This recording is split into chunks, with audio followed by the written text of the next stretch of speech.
आणि आता मुंबईकरांसाठी महत्त्वाची बातमी। बेस्ट कर्मचाऱ्यांनी मंगळवारपासून बेमुदत संपाचा इशारा दिलाय। प्रलंबित वेतन करारासह अनेक मागण्यांसाठी संप पुकारण्यात येणार आहे। खासगी कंपन्यांच्या बसेसनाही विरोध होतोय। मनपा कर्मचाऱ्यांनी एवढ्याच पगाराची मागणी बेस्टच्या कर्मचाऱ्यांनी केलेली आहे। त्यामुळे चाकरमान्यांचे हाल होण्याची शक्यता आहे। बेस्ट कर्मचाऱ्यांनी मंगळवारपासून बेमुदत संपाचा इशारा दिलेला आहे। प्रलंबित वेतन यासह अनेक मागण्यांसाठी हा संप।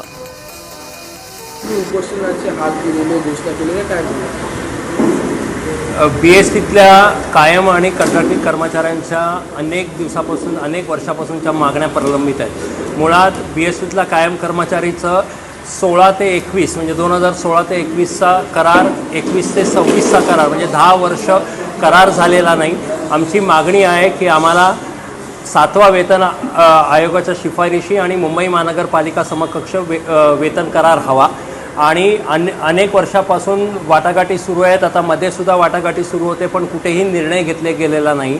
आम्ही गेल्या महिन्यामध्येच प्रशासनाला पत्र दिलेलं होतं की 15 ऑगस्टपर्यंत वाटाघाटी करून निर्णय घेण्यात यावा, पण कुठेही घेतलं गेलेलं नाही।